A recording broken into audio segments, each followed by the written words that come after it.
ഇല്ല, ഇത് കെടുകാര്യസ്ഥതയാണ്. ഇതിനകത്ത് എന്തൊക്കെയാണ് ഇഴജന്തുക്കളുടെ വിഹാര കേന്ദ്രമായി പോലും കേരളത്തിൻ്റെ ഭരണസിരാ കേന്ദ്രമായി സെക്രട്ടേറിയറ്റ് മാറിയിരിക്കുന്നു എന്നുള്ളവരാണ് ഈ സംഭവങ്ങൾ തെളിയിക്കുന്നത്. ഇന്ന് രാവിലെയാണ് 10:15 മണിയോടുകൂടി പൊതുമരാമത്ത് വകുപ്പിൻ്റെ ഇലക്ട്രിക്കൽ സെക്ഷൻ അസിസ്റ്റൻ്റ് എഞ്ചിനീയറുടെ ഓഫീസിൽ പാമ്പിനെ കണ്ട് അടിച്ചു കൊണ്ടുപോയി. ഇപ്പോൾ ഉച്ച കഴിഞ്ഞപ്പോഴേക്കും ശനിയാഴ്ച പാമ്പിനെ കണ്ട അതേ സ്ഥലത്ത് ജലവിഭവ വകുപ്പിൽ വീണ്ടും പാമ്പിനെ കാണുകയും ആ പാമ്പിനെ ഇപ്പോൾ പിടിച്ചു എന്നുള്ള വിവരമാണ് നമുക്ക് ലഭ്യമായിരിക്കുന്നത്. അപ്പോൾ ഇത്രയും വലിയൊരു വലിയ അപകടകരമായിട്ടുള്ളൊരു സ്ഥിതിവിശേഷത്തിലൂടെയാണ്, ഭയാനകമായൊരു സാഹചര്യത്തിലൂടെയാണ് സെക്രട്ടേറിയറ്റിലെ ജീവനക്കാർ പോകുന്നത് എന്നുള്ളതാണ് ഏറ്റവും ദയനീയമായിട്ടുള്ള ഒരു വസ്തുത.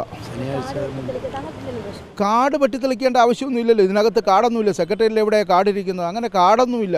പക്ഷേ കൃത്യമായിട്ടുള്ള വൃത്തിയാക്കലുകളും അതുപോലെ തന്നെ ഈ ഫയൽ ഡിസ്പോസലുകളും അത് കൃത്യമായിട്ട് എടുത്തുകൊണ്ട് പോകേണ്ട അതൊന്നും തന്നെ നടന്നിട്ടില്ല എന്നുള്ളതാണ് സൂചിപ്പിക്കുന്നത്.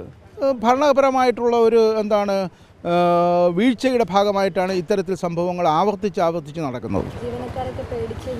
ജീവനക്കാർ ഇപ്പോൾ ശനിയാഴ്ച കണ്ടു, തിങ്കളാഴ്ച രാവിലെ കണ്ടു, തിങ്കളാഴ്ച ഉച്ചയ്ക്ക് ശേഷം പാമ്പിനെ കാണുന്നു.